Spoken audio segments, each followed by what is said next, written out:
ஈகோசிஸ்டத்தோட இன்ஜினியர்ஸ்ன்னு சொல்லப்படுற river sub fish பத்தி தான் பார்க்க போறோம்.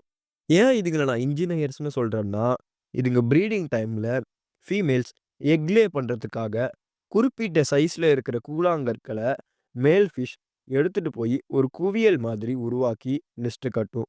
இதுங்க இப்படி நெஸ்ட் கட்டுறதுனால அந்த ஸ்பீஷிஸ்க்கு மட்டும் அட்வான்டேஜ் இல்ல. அந்த ரிவர்ல இருக்கிற மற்ற சிறிய மீனினங்களும் அந்த இடத்த நெஸ்ட்டா யூஸ் பண்ணுதுங்க.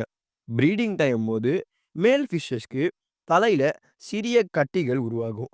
அதனால எந்த பாதிப்பும் இல்ல. இதுங்க இப்படி பெபிள்ஸ வச்சு கூடு கட்டுறதுனால நீரோடைகள் புதிதாக உருவாகுதுங்க. அதனாலேயே இதுங்கள ஈகோசிஸ்டத்தோட ஹெல்த்த பாதுகாக்கிற மீனினங்கள்னு சொல்றாங்க. இதுங்கெல்லாம் ரொம்பவும் சென்சிட்டிவான ஃபிஷ்ஷஸ். வாட்டர் பொல்யூஷனா இருக்கிற இடத்துல இதுங்க வாழாதுங்க. எங்கெல்லாம் சுத்தமான நீர் காணப்படுதோ, அங்கெல்லாம் ரிவர் செப் ஃபிஷ் கண்டிப்பா இருக்கும். சால்ட் வாட்டரோட பட்டர்ஃப்ளை ஃபிஷ் பத்தி தெரியும். ஃப்ரெஷ் வாட்டரோட பட்டர்ஃப்ளை ஃபிஷ் தெரியுமா? இதுங்க தான் ஆஃப்ரிக்கன் பட்டர்ஃப்ளை ஃபிஷ். இதுங்களுக்கு இந்த பேர் வந்ததுக்கான ரீசன், இதுங்களோட பெக்டோரல் ஃபின்ஸ் பெருசா இருக்கிறதுனால தான். ஆஃப்ரிக்கால மட்டும் தான் காணப்படுதுங்க.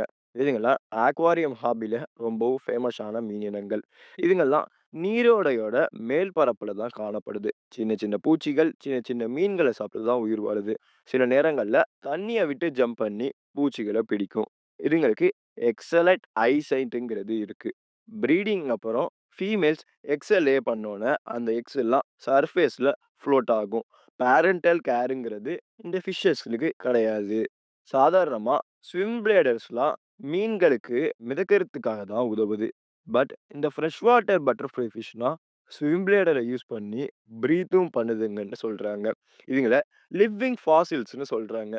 லிவிங் ஃபாசில்ஸ்னா என்ன? எந்தெந்த உயிரினங்கள லிவிங் ஃபாசில்ஸ்ன்னு சொல்றாங்கன்னும், எதற்காக சொல்றாங்கன்னும் கூடிய சீக்கிரத்துல நம்ம சேனல்ல நான் அத போஸ்ட் பண்றேன். இந்த ஆஃப்ரிக்கன் பட்டர்ஃப்ளை ஃபிஷ் எல்லாம் எப்பல்லாம் த்ரெட்டன் ஆகுதோ, அந்த நேரத்துல மோஷன்லெஸ்ஸா இருக்கும்னு சொல்றாங்க.